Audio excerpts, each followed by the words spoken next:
So given your assessment of the current reality and the challenge we're doing enough in order to be able to protect the women and children? And if not, what do you think we can still do? Uh, nakikita naman natin, we are doing something. No? I think that's the most important fact that we should be happy about also, but not content. No, we should be happy that people are doing something. For instance, CyberGuardians, this group is actively involved in mediating or even stopping, okay, these abuses. So but when we talk about are we doing enough, I don't think we're doing enough. Okay, I don't think we're doing enough, not because we do not want to. Okay, we're not doing enough in the sense that it has to be culturally ingrained in us. Ito yung sinasabi, nabanggit ni sister kanina, yung complete social transformation, no, in terms of society, no, na lahat naman tayong mga babae, lalaki, lahat ng tao, we are contributors to the kind of society that we are in, we mold, we continually transform or modify. So I think ang kailangan dito ay hindi lamang awareness, no, because I think there's a lot of work already seen now. Hindi naman a lot, but nakikita, no? Kasi minsan you do work pero hindi siya nakikita. Pero nararamdaman na yung pagbibigay ng awareness. So it's the start, no? Awareness. But awareness is not the end. It shouldn't be the end. It should just be the beginning. The next step is to be able to go to these spaces, be open to embracing what this technology will contribute to sociological and ideological changes. So, mababago yung mga disposition natin, mababago kung paano tayo makipag-usap at makipagkapwa-tao.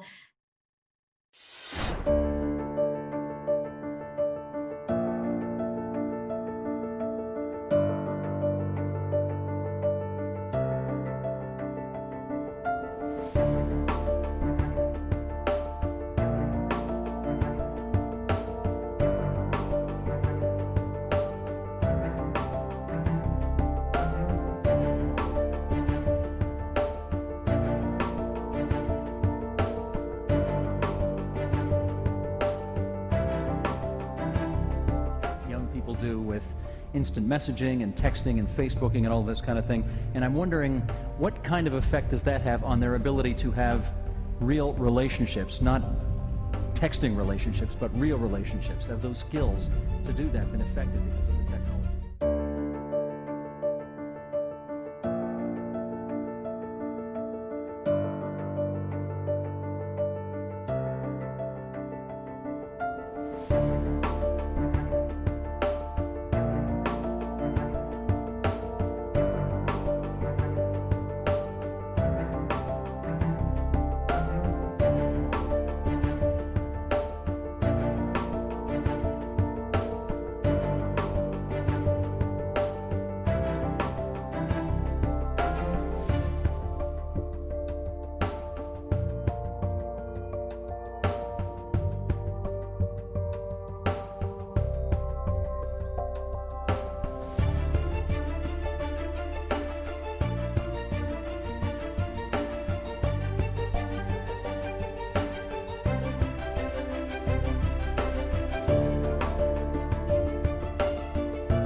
Did you know the average person spends 4 years of his life looking down at his cell phone? Kinda ironic, ain't it? how these touch screens can make us lose touch. But it's no wonder in a world filled with iMacs, iPads, and iPhones, so many eyes, so many selfies, not enough us's and we's. See, technology has made us more selfish and separate than ever. 'Cause while it claims to connect us, connection has gotten no better.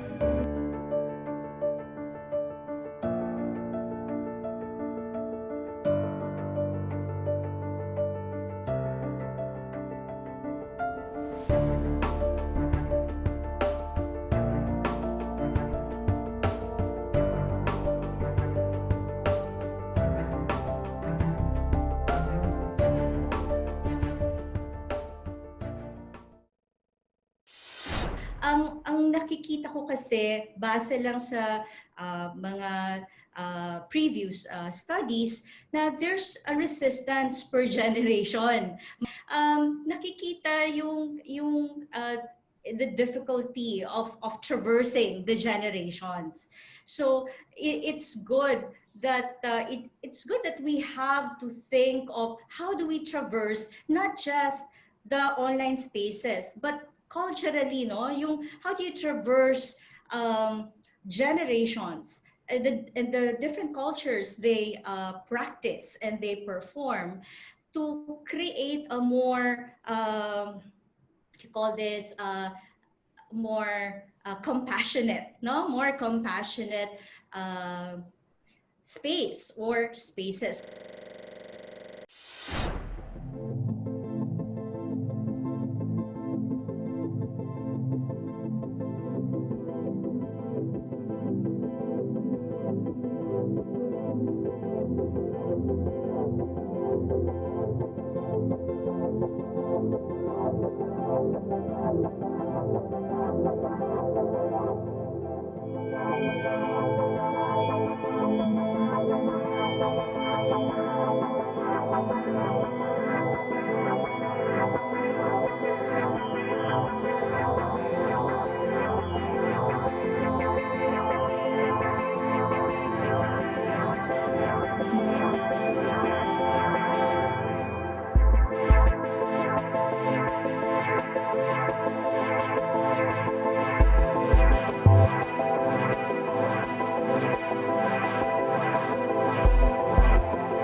If the criminals have they have the capacity to create these spaces, to use these spaces, employ these spaces to commit evil deeds, then we should be more strong. No, we should be mas malakas tayo dapat, no?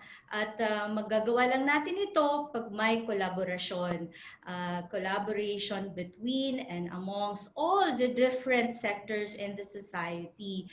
At napaka-importante po ang church, no? Ang simbahan.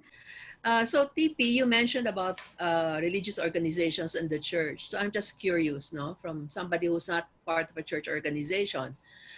What can religion do aside from what the government and the law policies are already doing? What else can the church do?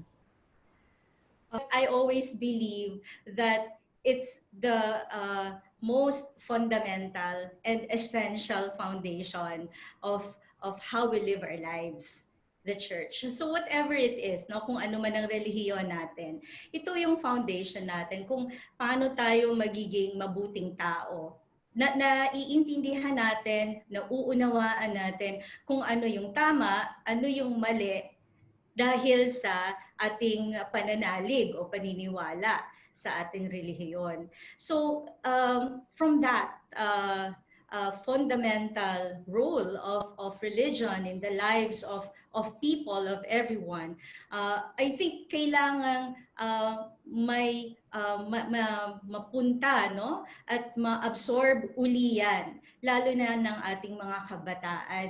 Sa pag-aaral din, makikita rin natin na ang mga kabataan ay mismo mayroon na silang kultura na maaaring maging umpisa or source of a further crime. For instance, kultura na ng mga kabataan ngayon na mag-share ng mga photos, and nakakalungkot man isipin itong example, halimbawa may nude photo or yung videos na bukal naman sa kalooban nilang i-share nila sa kaibigan nila or sa boyfriend. And I'm talking about teenagers here, no? Yung hindi pa 18 below. Base po ito sa aking experience, and they started as if it's okay, it's part of their culture. But eventually, these photos and videos are used, no, to blackmail them. Doon sila nagkakaroon din ng crime. At maaring mapunta rin sa mga kamay ng mga kriminal din na ipopost sila sa porn sites, sa i-share sa friends, no? May mga group chats na gano'n na nag-gather sila ng mga photos. It may start from the victims themselves, no, na yung source, no, tatanungin kasi saan ba yung source file nito. So malalaman, no, pag nag-investigate na yung police, nag-investigate na yung NBI, for instance, makikita nila, the source file comes from your computer. We're all familiar with the different kinds of harassment women face offline. They can be verbal, like catcalling and lewd jokes, or physical, such as groping and assault. The way women are vulnerable offline and in public spaces carries over to digital spaces as well. And what is practiced or visible offline also translates online. So if offline we accept all those things, the pronouncements that women are second-class citizens, then online, that is also translated. If you think that if there is that belief that it's okay to, it's okay to say rape jokes offline, then online, that's also what is being practiced. According to Women and Children's Cybercrime Protection Unit Chief Alejandra Silvio, cybercrimes against women is one of the top 3 complaints received by the Philippine National Police's Cybercrime Group. The usual complaints filed by women are photo and video voyeurism, online harassment, and sextortion. According to Police Senior Superintendent Silvio, cases of photo and video voyeurism involve the sharing and posting of nude photos without the consent of the person in the photo. Online harassment involves verbal abuse of women online and is typically sexual in nature. Sextortion cases involve threats of spreading sensitive photos in exchange for money and, in some cases, sexual favors. What is even more alarming is that the perpetrators are usually men who know the women, like ex-boyfriends or lovers. The material is initially shared with consent, but when the relationship ends, things take a turn for the worse. Usually the male uses the photos of the female to get revenge or to harass their ex-girlfriends. Another disturbing statistic, 43% of the victims of cyber violence are minors. Malaki yung percentage ng mga kabataan na nagiging victim ng yung mga ganon sextortion. Yung mga bata kasi more mapagtiwala sila madali silang magtiwala sa mga acquaintances nila online. Kaya siguro yung mga bata talaga ang marami nabibiktima. Reporting and acting on these cases pose a challenge to both the victims and law enforcement. Because of the extremely sensitive and personal nature of the attacks, women often hesitate to report these incidents. A huge factor is the shame that the victim feels. This is aggravated by victim blaming and slut shaming prevalent in our culture, while at the same time, it makes light of harassment. Ang challenge na nararamdaman ngayon ng biktima, yung victim blaming. She is a victim, pero nakakaramdam din siya ng victim blaming. So, nandoon yung challenge ng, ano ba, nakakahiya, so hindi na nga niya sasabihin.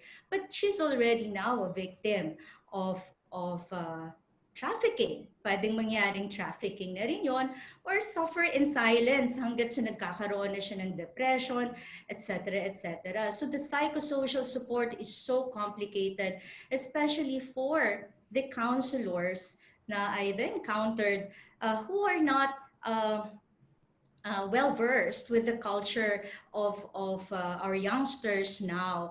Kaagad ginojudge, no? So ayaw na ayaw pati niya ng mga ating kabataan na i-judge sila. So sabi nila, why would I go to your office, or why would I go for counseling if the counselor doesn't understand me? Because that counselor doesn't even have a Twitter account, doesn't even have a Viber. So hindi nagkakaroon ng gap. So yun po yung gusto kong ipaliwanag, that yung magagawa siguro is i-announce natin, ipakita natin, iparamdam natin that there merong bridge doon sa gap of ng mga generations, and especially the church is there na we understand you, and hindi namin kayo i-judge kaagad